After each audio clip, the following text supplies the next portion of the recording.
It's been 4 years since I quit my job to do YouTube full time, and it's been a roller coaster of a ride with some amazing highs and one or two lows as well. And in this video I want to talk about what life has been really like for me as a full-time YouTuber. So I'll grab a seat and tell you all about it. Are you ready now? I think so. This is take 2. I've got my notes with me.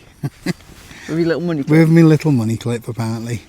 But I haven't got any money on that. No, it's a shame it's not like got loads of money on it. Yeah, so I made this video pretty much every year for the last 3 years anyway, so it's 4 years this week since I quit the day job to go full-time as a YouTuber. Although it's quite impressive really, isn't it? Yeah. Well, I think so anyway. Although full-time is a bit of a stretch saying that, isn't it? So it's more of a part-time job, shall we say, that pays the bills. Semi-retired. Semi-retired, yeah. Yeah, so when I first started out, got a few. My first video was back in 2016, and I did all of this as just a hobby. I've told the story dozens of times about it being a bet to make the first video, but it was just a hobby, which sort of grew into something a lot more than that. And in that time, so this is going to be my, on this channel anyway, 557th video. That's ridiculous. Which is, it's quite a lot, isn't it? Yeah. But in October 2021, I worked my last shift at the factory. How did that feel? It was very nerve-wracking, very exciting at the same time. I was just saying as we were walking across the car park here that this time last year I was excited about making videos and stuff like that and coming up with ideas that I wanted to do and things like that. I was looking forward to the freedom a little bit of being able to do what I wanted to do. So I want to put it out there that if it wasn't for Joe, I'd probably still be in the factory now. You were the one that said to me, well, what did you say to me? Give it a go. I think the thing is, you were unsure, and you said, I want to do it full time. But I think the biggest issue was the finances. Well, the finance. So at the time, I had my money from my day job, which was pretty good, and it got to the point where the YouTube money was going above the day job money. So at the time, it's like being double wages and stuff like that. But I was working 50 hours a week with the travelling, and then we've got the YouTube stuff, and it's just not enough. We weren't seeing each other either, were we, back then? So there's something I had to give. Yeah. And after a discussion about it, I just said, do it. What's the worst? The worst that can happen is it doesn't work and you go back to a job. Yeah. But you only live once. What's the point of going to work and doing something because you didn't enjoy it? No. Towards the end, you I hated it. You resented it. I very much resented it. And it wasn't making you happy anymore, and this was a chance of you being happy. So, I think that's a life lesson for anyone. Is A, do what makes you happy, and B, try it. If you fail, and I don't believe you said the other day, if you never really fail, you just learn a lesson. Yeah, you only fail when you stop doing it. Yeah. So if it doesn't work, then there's no problem getting a job, maybe do something you do like. But 4 years on, you're still here. But it hasn't all gone as I expected it to go. Oh no, I'm not driving around in a flash new car in a big house. We've got 3 vehicles that all need some work, don't we? Yeah. So the first 6 months were great. I was really up for it, enthusiastic. I was making quite a lot more videos, putting them out twice a week, but I found that the views weren't going up. I was sort of saturating or diluting the amount of views that I was getting. So I wasn't really earning a great deal more. I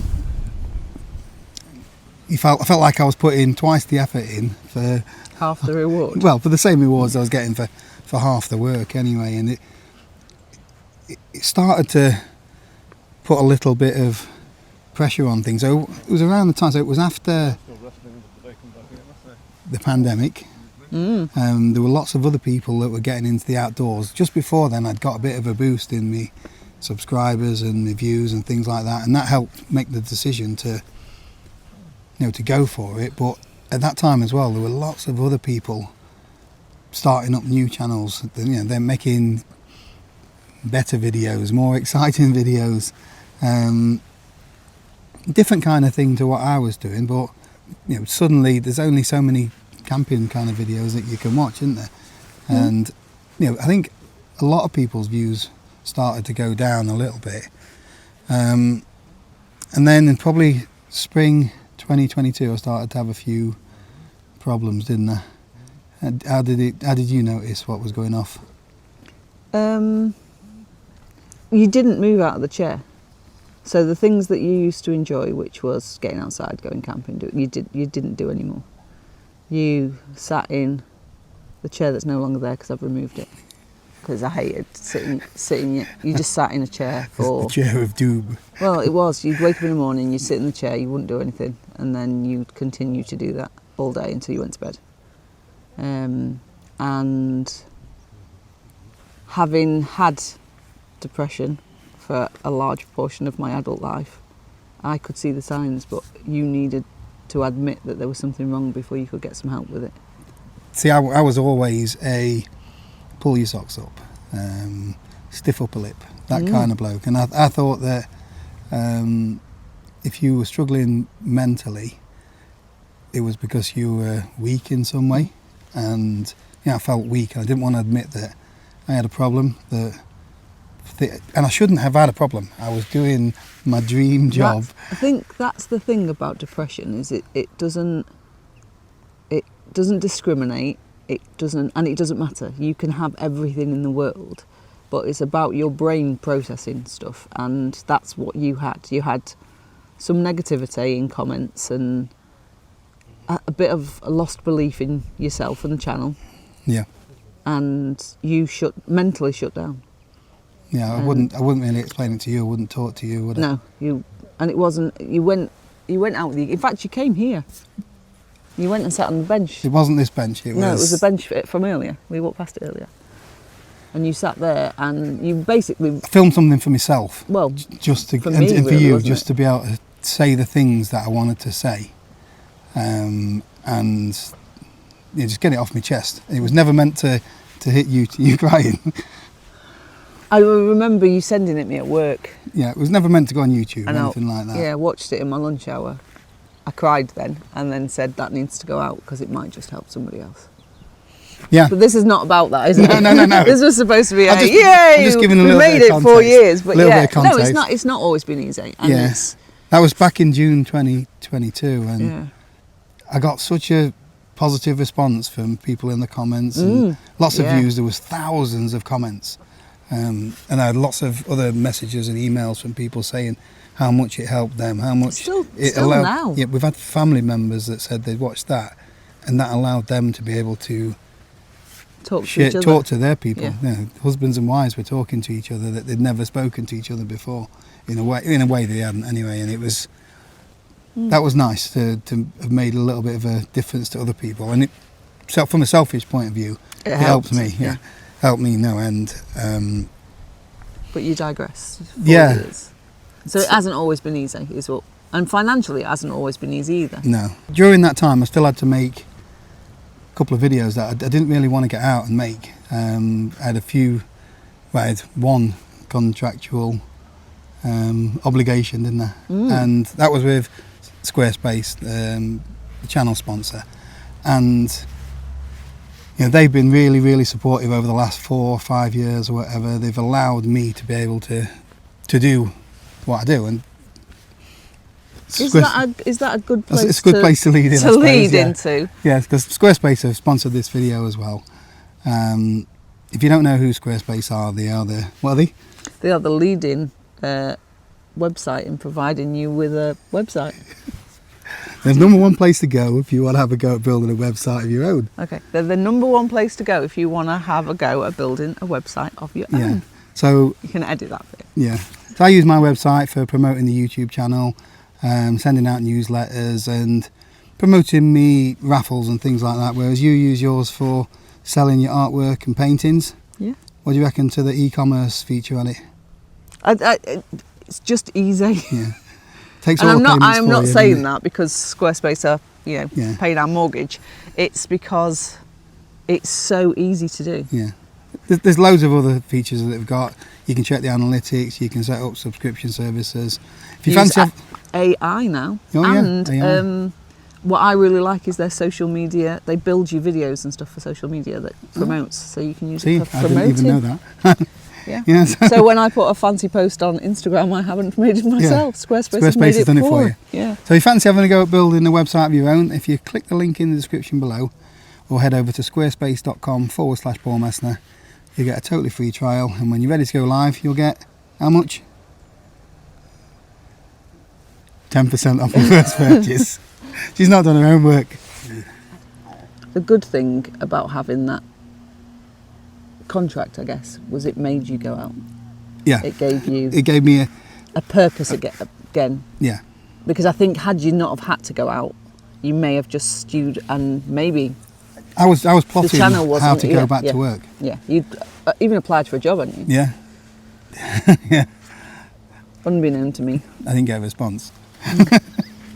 I obviously wasn't very good at what I did before, but yeah, that sort of got me back into the swing of things, to be honest.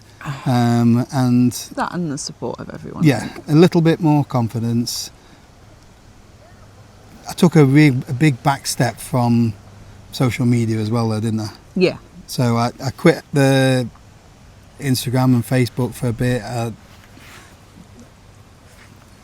There's lots of people write loads of lovely comments and stuff like that, but Yeah, 99% of people that leave a comment.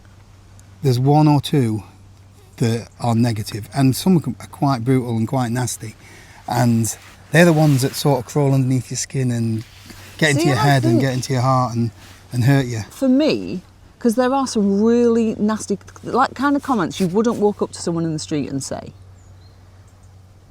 And they're not as bad for me as the little comments that criticise why you do something.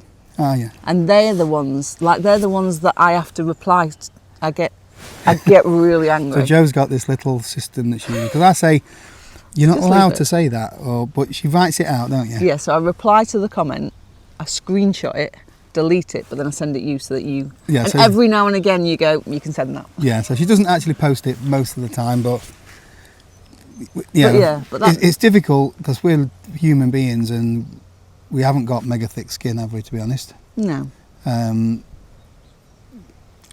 We've got better. Well, I think the thing is, criticising like our appearance, we've got much better at. We're Yeah. just like, yeah, whatever. I'm fat. You're just going to have to live with that. Yeah, But yeah, I'm a miserable cow. yeah. I hate camping. You're going to have to live with I that. can live with that, but I think it's the other stuff. The one that's really got my goat recently is this person that said, because we can talk about the finances of your YouTube channel and thingy, but the one that got me recently was, why don't you give all of your raffle money to charity? Yeah. And it was a dig at you. Like, I can't believe that you've been given the tent for free, which you hadn't. I hadn't. And most of the raffle prizes aren't, are they? No. Unless all of the recent raffles, especially. So I've got rid of loads of gear, haven't I? We don't have the office anymore. So we used to have an office, and that's bills, more bills and bills that you feel that you've got to pay, and you've got to have a certain income. YouTube doesn't pay what it was paying 2 years ago, or whatever. It's half the revenue that I was getting 2 years ago. Yeah, and not only that though, it's not. You can't bank on what you're going to get paid on ad revenue. No. Ad revenue, can you? It varies drastically from month to month, and that doesn't always depend on how many videos you've put out, or how many views you've got, or anything like that. It's just a random number. Yeah. So I do a few raffles, which, to be fair, they're pretty good when it comes to earning a few quid, aren't they? We give some money to charity every time, and somebody who's watching the videos gets a really good bit of kit for 2 quid, 3 quid, whatever it is. You know, you look at the reviews of my raffles, how happy the people are that have won the things that they've got. And this one guy said, "Why don't you just give all the money? Give all of it to charity?" And like, do you give all of your well, wages that's to charity? our earnings. That's our earnings. There's very few people that give all of their money to charity. Suppose if you are a Premier League footballer and you have a testimonial after 15 years of earning £5 million a year, you can afford to give all of that gate receipts to charity. It used to be, as players were finishing, they didn't have any other income. So we're not like that, are we? We've got our newest car is between us is 2013. Yeah. So 12 years old now. So and that's broken at the moment. So that's been broken for a while. Yeah. So it's just, this is not about the money, because I could go back to work, and it's about a lifestyle. I think that's when I was asking yesterday what you loved and hated, and I think you've done a lot of what you don't like, but actually one of the things you love most about doing this as a job is that the lifestyle it gives you, the freedom. And exactly. So so I'll ask you that question in front of everyone. What is the thing you love most about doing this job? It gives me the freedom. No, I love being able to do what I want to do when I want to do it, have the decisions on what I make, what I create, my own ideas. So when you're in your workplace, unless you're working for someone like Google or something like that, who gives you a little bit more creative freedom, you are told what you have to do. You are given instructions, of certain things that you need to meet. You've got deadlines, all of this kind of stuff. Whereas I don't have any of that anymore. If the weather's nice, I'll go out. If the weather's not nice, I'll go out. There's some mornings I wake up and I've got this little spark. I've woke up at 4 o'clock in the morning, I've had an idea, I've written the note down, got up later in the morning and gone out and filmed it, haven't I? And I could never have done that if I was doing a regular kind of job. Now, there's having the consistent wage and payday being the 28th of every month, and you know exactly what you're getting, is great. I do miss that. In fact, I've still got I missed that. Yeah, I've still got the thing on my phone. I get a notification saying that it's payday. And it's not been payday for 4 years. But overall, we're much happier now. We get to see a lot more of each other, don't we? We want to be together. Which is great. Sometimes we get sick of each other, I suppose, and you go up to your little office and paint, and I'll go out and film something. So it's the freedom that it gives me. I need to go back to what else. Back to the script. Oh, sorry. Anyway, so you can bounce the video around. Yeah, over the last couple of years, I've done loads. Most of my videos are camping related, aren't they? Yeah. And they're usually going out camping, heading out for a hike in crappy weather or whatever it is, and gear. So I'd had a big focus on gear, and I got to the point where I knew people at certain brands and things like that. There were some brands that I'm on first name terms with a lot of these suppliers and things like that, which is great. And I got to get some of the latest equipment before everybody else. If there's something that I wanted to try, I would just ask and I would try it. But I never took any sort of payment from them. There was some tearing over with the tents I got affiliate payments for. But the big brands like MSR, Thermarest, Buffalo or whatever, although I did pay for this jacket, I would get some stuff, and there was my terms and conditions were that I did whatever I wanted with it. I filmed whatever I wanted, I said whatever I wanted about it, and I didn't want... There was no contractual obligement for you to use their equipment in videos, or for you to say anything. No. Otherwise, I didn't want to take it. And that's still that today. It's a ladybird. What does that mean? Does that mean that I'm going to get some money? No, it means there's a ladybird on me. Oh, it's stuck on its back. Anyway, yeah, so, and that was great, but I got lots of negative comments that you can say that is good because you got it for free. And that is, I get that. There's always going to be that kind of, in your head, you don't want to trash the brand or anything like that. But if something was rubbish, I would say it was rubbish. But the thing was, I got to choose everything that I showed on the channel. So if somebody, I still get offers every single day, at least 5 or 6 saying, we want to send you our money clip. and I'll say no, I don't want it. Did you buy that money clip? Yeah, I bought this money clip. It's not a money clip, it's a divider thing for my notebooks. Okay. And I just say no. I want specific kind of gear, and I'm a bit of a nerd, and I like some of the latest gear, and I like some of the high-tech gear, and a lot of it's expensive. And I'll say, do you mind sending me one of these, or would there any chance of me having a look at one of these? No problem, Paul, we'll send it to you. But I already know in my head, not in my head, I already know from experience that some of these top brands are making the best equipment. So I know that Thermarest sleeping pads, for example, they've got the best money back guarantee, all of that kind of stuff. But they're top dollar. But I've said so many times that they're one of the most uncomfortable sleeping pads that I've got. So I don't use them all the time. But the X-Therm is the warmest. So I'm happy to give positives and negatives. But it got to the point where I decided I wasn't going to make reviews because it was all because of the negative comments, wasn't it? Yeah. They got inside your head, didn't they? Yeah.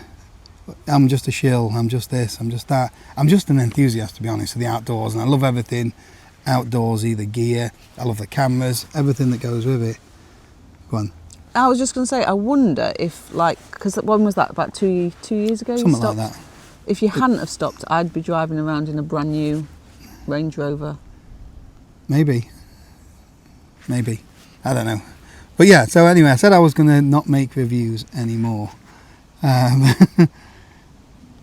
I kind of regret that. Me too. Yeah, just because I think that's one of the biggest problems that I've had is my content, I hate that word. I said I've never used that word. My videos, I hate the word content creator. I hate the word... influencer. Yeah. You're not an influencer. Yeah, and I hate the word content. Yeah, I've just used it. Yeah, I make videos. Where was I going? You regret? Yeah, I kind of regret saying that. So I wear my heart on my sleeve, and some mornings I get up feeling sad, and I have these ideas and stuff like that. Or I'm feeling happy, and I've got these ideas, and I will feel like I've got to tell the world what I'm going to do. She tells me all the time, just keep your mouth shut. Yeah. Just make what you want to do. Yeah. Don't say anything. And I'll say, I'm not making review videos anymore. And then I'm that stubborn that I'm stuck in it. I've said it, and I feel like I can't do any more. You've done it a few times, haven't you? Yeah. Right, this is the kind of thing I want to make from now on. Why tell everyone? Yeah. Just do it. Your channel is called Paul Messner. Yeah. Which means you can do whatever you want to do. So anyway, after a couple of months, I backtracked a little bit, and I started not doing reviews, but I mentioned gear again. Mentioned gear in the videos again, and there were still some companies that would say, would you like this bit of equipment? And once in a blue moon I would say, yeah, that'd be great. And there were other companies that would just send stuff without asking or anything like that. And then I made another video that we're talking a year ago now, and I've not received any free gear since then. And I made the video saying that was it that everyone gets sent? It was it was along the lines of everyone gets. So the manufacturers will send you an email or whatever it is and say, would you like to be the first person to test this tent or test this sleeping bag or whatever? Oh, that'd be amazing. And then you'd get the stuff, you'd open it, and then make a video, and you'd open YouTube to upload it, and there's 10 other videos on exactly the same thing. And the first couple of times I just bit my lip and I made my video, and they seemed to do okay, but it got to the point where I felt that the companies are just using YouTubers as a mass cash cow. Yeah, a load of advertising to swamp the internet with all of these reviews on the same product.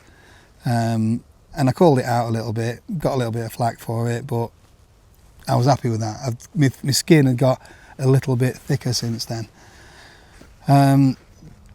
So since then, I have not really done much in the form of reviews. There's odd little bits and bobs I've talked about, gear that we buy it now. That's the only problem. This is getting expensive. So if you look at channels like Luke, the Outdoor Gear Review, over in the States, I think it is, North Carolina. He doesn't. All of his stuff is agenda free, so he says anyway. So he buys stuff. Other people, his subscribers, send him stuff to check out, all that kind of stuff, and he'll say the positives and the negatives. Yeah, I've still not gone down the route of specific gear videos, have I? But I will mention stuff if I go camping. Look at this sleeping bag, or I'm trying this out. Yeah, I've just bought it. That's more as well because people ask. Yeah. I think a lot of your subscribers actually that's what they want to see is the gear you use, because the amount of questions are like, what is that? What have you used? Which means they're not paying attention because you mentioned it in the video. Yeah. But I think a lot of people do want your opinion on stuff because you're honest. Yeah. It's just that 1 or 2% of those negative comments that say you're not. But actually, like I say, 98, 99% of people want to hear those reviews. I suppose. I thought you were covering the boobs up, not your microphone. What do you think of the furry microphone? I prefer what's written next to it because I can fit in it now. It's costing you a fortune. Yeah, I suppose. But yeah, I think people want to. So maybe we could bring those videos back and I could be driving a new car by Christmas. We shall see. But because I stopped doing that, I started to make 1 or 2 different types of videos as well. And views in general across the camping genre have fallen because there's lots of YouTubers out there all doing pretty much the same thing or very similar things. The only thing that separates us all, I suppose, is our characters. So you look at people like Liam, Good Bloke Outdoors, very unique character. You've got Chris, Plot Outdoor Show, again very unique. But you either love them, you love us, or you hate us. Stephen Reed, yeah, same sort of thing. I love Stephen Reed. He's my favourite YouTuber. Yeah, she means that as well. Yeah, a lot of that as well. So views went down quite a bit, and a lot of that's to do with TikTok as well. So, and the algorithms. So YouTube tried to change their algorithm like TikTok. So TikTok is more to do with your attention span and what you're actually watching at the time. People, like you're on it, you've got it a lot, don't you? Sometimes. No. It's like that. I like Reels, Instagram. I'm not a TikToker, I'm an Instagrammer. So YouTube now tends to try and predict what you want to watch. So you go to your home feed, some days you'll get what you watched the day before, loads of samples of that. Next day you'll get something completely random. But subscribers now, although I'm mega grateful to have 200,000 subscribers, they don't all get shown. You look at if I looked at the analytics, we'll go on to analytics in a bit, not all of only a small percentage of my subscribers are actually showing my videos now. So you think that because you've got 200,000 subscribers, at least 200,000 people are going to get to see it, and that's not the case now. So views are down. I've tried lots of different things. So go back to last year, June I think it was, I tried a 1 month challenge, didn't I? Making a video. Was that last year or the year before? 2024. Was it? Yeah. Making a video every day. So I filmed it and edited it every day and uploaded it every day. Yeah. And that was a lot of work. It was a lot of hard work. There was times I was coming back on the train editing and all that. I've even filmed that process. And But that was brilliant because it gave me a reason that I had to get out. You know, there were days I'd look out the window and it was shocking, and I still got out and filmed. There was days that I was tired or poorly, I still got out and filmed. And I never missed one, did I? No. And then I decided to carry it on. By the way, that was my best month ever on YouTube. I got a million views in the month. Maybe you should do it October. And it was my best earnings month for YouTube as well. And I continued it for about 15, 20 days into July, and then I was just ran out of steam. I just needed a break and went back to more of the same. But since then I've been doing variety of different things. I just want to try and do stuff that I want to film, and something that's a little bit different. But it's still related to the outdoors, isn't it? Yeah. So I think that's what you're passionate about, isn't it? Yeah. So what have I done? Yeah, I wanted to show there's more to getting outdoors than just camping. So lots of people say, why haven't you done, when are you going to do a camping video? I uploaded one about a fortnight ago. But like, this goes to show that just because you subscribe to the channel, you might not have been shown that. So yes, it's just the way the algorithm works at the moment. Yeah, so I've started filming stuff like the little history walks and things like that. Just yesterday's video, day before's video, I wanted a little bit of excitement, so I just went out and filmed a little bit in Storm Amy, didn't I? You did. But I didn't go out camping in it because I don't want to die. It's just crazy. But it was educational, wasn't it? Yeah. I found it really interesting. Exactly. But the algorithm might not do that, because I think that's the problem. So you get to the point, so I've now deleted social media from my phone. So I've got no Instagram, no Facebook, no YouTube. So a couple of days ago I deleted YouTube and YouTube Analytics. So I got to, if you start making YouTube videos, you'll get into the habit, or you might not, but a lot of YouTubers, they're constantly checking their analytics. They're trying to find out what works. They're trying to compare themselves to other YouTubers. Why has his video got 1 million views and mine's only got 7,000 views or 10,000 views? And you think that your video is just as good. And you're constantly trying to feed the algorithm what you think it wants. Now I'm at that point now where I just feel like I can't fathom it out. That's because you can't. I don't think it matters. I think you see all these things and you start watching how to do this, how to do that. And sometimes you've got people who are telling you how to get 1 million views, and they've got 4,000 views on that video. So if they knew how to do it, they'd get 1 million views on all the videos. So it's just, I think it's more about trying to be consistent. So now, rather than so I've not looked at the analytics of the last video. I don't know. I went on an hour afterwards because I put 3 different titles just to see which one was getting the best, whatever it is, this new A/B title testing, and I went with that. And other than that, if the video does well, it does well. If it doesn't do well, I'm just going to roll with it. So it's... The whole point of you doing this job, though, was to take out that stress, wasn't it? Yeah. And the analytics and bashing yourself because a video's not doing great isn't doing that. Yeah. So actually what you wanted to do was make videos you enjoyed making and enjoyed editing, and then just put them out. Yes. And that is where we're at 4 years later. Exactly. So it's almost like why I started YouTube. It was just to upload videos and to get some positive response from them, and to encourage other people to get outdoors, because I'd learnt so much from people before me, Wiltshire Mans, Dean Reeds, what's his name, Dave's Wild Camping, all of those kind of things. And yeah, I just wanted to give a little bit back, and that's what I'm trying to do now, I think, and just go back to enjoying the process of making videos, putting them out. And don't get me wrong, I'm still going to have to check in on the computer because I still got to pay the mortgage. I need to know if the mortgage is going to be covered. But I think that's very different, isn't it? Opening your laptop and that being part of your working day. Yeah. To this little device that's constantly in your pocket. Yeah. Calling you.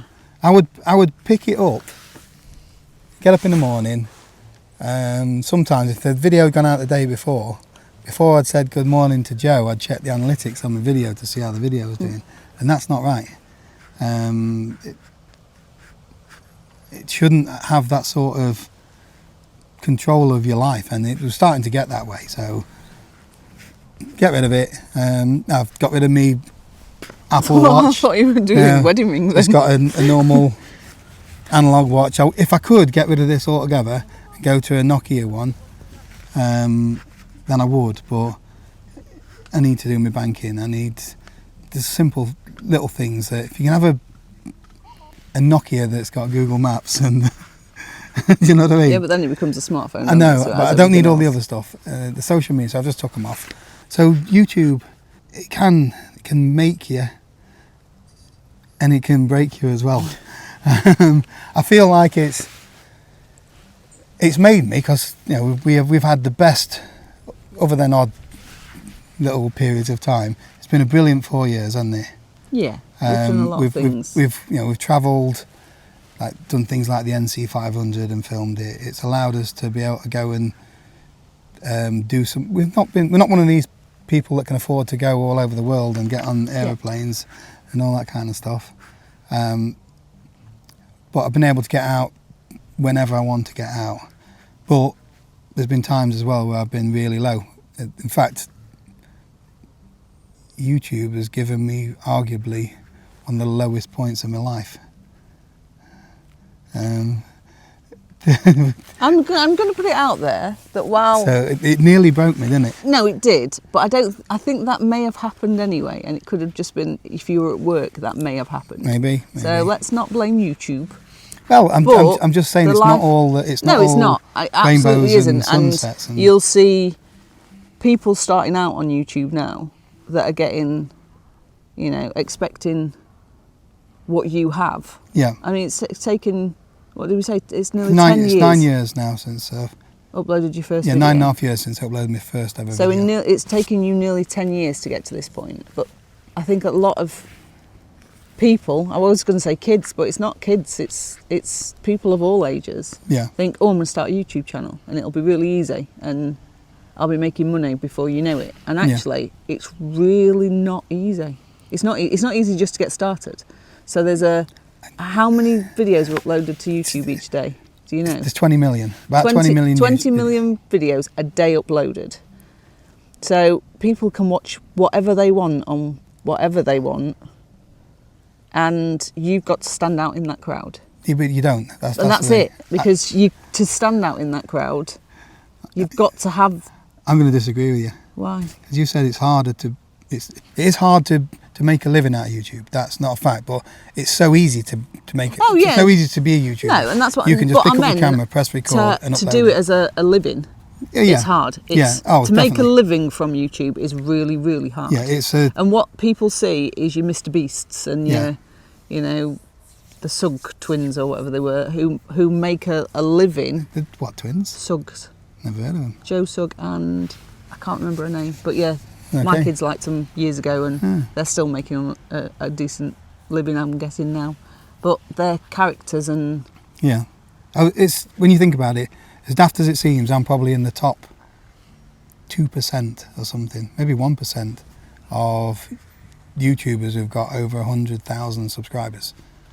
It's something silly like 70-80% of videos on YouTube have got less than 1,000 views. So that shows how difficult. Yeah, you've got some that's more than 1,000. Yeah, but I've got some that I keep saying to you that. No, the thing is, I've decided I don't actually like it. You like it. I know, but you're all right on camera. When I'm talking to you. Yeah. I'm not all right when I'm doing something for me. Well, it doesn't cost anything to do it. That's what I'm saying. And potentially, you can give someone else some joy. A nervous breakdown. You can give somebody else some joy. I'll give them joy through your videos. I just want to say that I am very wary that that nothing ever lasts forever. So, you know, I'm not taking for granted that I'm going to be able to do this forevermore. I might have to put my work boots on again, or be a caretaker, or whatever it is. Because, you know, CDs were the latest thing at one point, weren't they? And cassettes and all that kind of stuff. And MySpace. You remember MySpace? Yeah. So broke up a few marriages, didn't it? Did it? I don't know. I thought that was Friends Reunited. Oh, and that. Yeah, all of See, these. they've all gone. Yeah. So it's one of those things that technology, etc., is constantly changing. Don't get me onto the AI. Well, let's may as well talk a little bit about AI. So that is getting better and better, or worse and worse, depending which way you look at it. The actual quality of the videos that they're producing are fantastic. It's scary how accurate they are sometimes. And you don't need to. So it used to be that you know, if you wanted to make a video, make a film, let's just say make a film, you'd need cameras, you'd need production teams, you'd need all of these kind of things. Actresses. You need an editor. You said what my job is, didn't you? Yeah, we were talking because you hate content creator and Yes. and those words. And I was like, technically, you are a producer, an editor, a sound engineer. I don't know what other jobs you need. Action. Director, yeah. actor, presenter. All of those things. And then it got to the easy point. This is what makes YouTube amazing, is that you can just pick up your phone, just pick up a camera, press record as a one-man band, a couple of quick edits and upload it. And you now are I hate the word filmmaker as well, because I'm not a filmmaker, but You make films. I make videos for YouTube. I think you diss yourself far too much. That's another thing we were talking about. 4 years, I keep getting sidetracked. 4 years now I've been doing this, and I've still not decided what I'm called. So someone says, you meet someone and say, well, what do you do for a living? I say, I make videos. I don't say I'm a content creator, because I've said I hate that. What do you mean you make videos? Who for? Oh, you work for a film company? No, I just make videos for myself and upload them to YouTube. And you get some weird looks, because I think I still see YouTubers as like teenagers and stuff like that, doing silly things on the internet, doing pranks and stuff. But you know, YouTube now is for all ages. Yeah, I think it's overtaking every other platform as the most viewed. Well, we media. Put YouTube on yesterday because there was nothing on the telly. Yeah. TV license, boycott it. No politics, Paul. No politics, Paul. Yeah. So now AI, it can do pretty much anything, but what it can't do is it's got no personality, has it? Can't be your friend. No, it's not gonna. You're my friend. It's not got real life experiences. So I've actually had a go with AI just for a little bit of research here and there, and you still can't trust it. So I did some research regarding a video that I've not actually made yet, and it came up. I said, can you give me some real life examples of people and stuff like that this may have affected? And it gave me names of people. And then you researched. And then when I researched, you got to fact check it. I fact checked, and these people never existed, or they died during the war or whatever it would be. And I thought, if I put that out and trusted what AI had told me, I could have upset somebody. I did a picture, and it gave me 7 fingers as well. Oh yeah. It was blowing a kiss, wasn't it? And that's because you're from Sheffield, isn't it? Anyway, is that a good time to say no? And I'm not finished yet. I need to say thank you to everybody that has stuck around for not just the 4 years. There are some people that have been around since that very first video. I think you should put a clip in right here of you on that very first video. I'm not in it. So the very first video, I'm not in it. I just talk. I will put a clip in of my first camping video. And you'll just see that people think it's really easy just to talk to the camera, and it's not for me. It wasn't for. I'm just going to put it out there that AI would have done a better job of me than I did of me. Good evening, everybody. My name is Paul, and welcome to Hope in Derbyshire. I'm about to do a wild camp between Hope and Edale. I'm going to test out a few pieces of equipment, a new 6 Moons tent, and I've been using a lightweight cook system for a while now by Stormin Norman, and the Alp Kit Titanium 850 mug, I think it is. I had a proper telephone voice. Let me know what you think of it in the comments, but big thank you to everyone that stuck by us, everyone for all your support, all your comments, all your messages. I know I don't get to see them all because I'm not like doing this anymore. But they do get read. Yeah, Jo reads every one of them, and I keep asking. I've asked her to be an editor so she can put a proper heart on it. But you heart all the ones that are nice anyway, don't you? I do heart. Yeah, if you've got a heart, it's generally from me. So yeah, that is it for this one. 4 years, chuffed to bits. Still going strong. Still going strong. More to come. I'm not going to say what I'm going to do because I might not do it. Let's surprise you. All right, and I'll see you later. Thank you. Bye-bye. Bye-bye.